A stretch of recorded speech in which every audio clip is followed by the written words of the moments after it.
আলোর বর্তিকা news channel থেকে আমি প্রজ্ঞা পারিজাত আছি। দিদি, আপনাদের নাম? আমার নাম মহুয়া বিশ্বাস। হ্যাঁ, আর আপনার? মহুয়া দেবরায়। আচ্ছা, এখানে আপনারা কি মানে কি অনুষ্ঠানে কি পারফরমেন্স আপনাদের?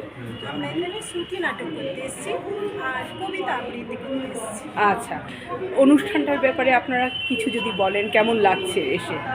খুব ভালো লাগছে। নন্দিনীকে কি বলবেন আপনারা?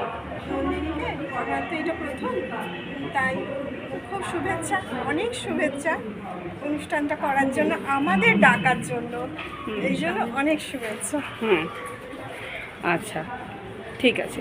আর আপনারা কোনো দল আছে আপনাদের নাকি? আমাদের ভোরাই গ্রুপ আছে। কি নাম? আমরা ভোরাই গ্রুপ। ভোরাই গ্রুপ। আচ্ছা, ঠিক আছে। আমরা ভোরাই গ্রুপে শাহানা এবং মধুমিতা, ওরা হচ্ছে আমাদের ভোরাই গ্রুপের কর্মধার। হ্যাঁ, এদের এতেই আমরা ভোরাই গ্রুপে জয়েন করেছি, দু বন্ধু আমরা। হ্যাঁ, আমরা তিনজনেই বন্ধু। শাহানা, মহুয়া আর আমাদের একটা গ্রুপ। আমরা তিনজনেই বন্ধু, আমাদের 5 জনের একটা গ্রুপ আর কি, ভোরাই গ্রুপ। ওটা শ্রুতি নাটক, আবৃত্তি, এগুলো সব আমরা করি। অসংখ্য অসংখ্য ধন্যবাদ।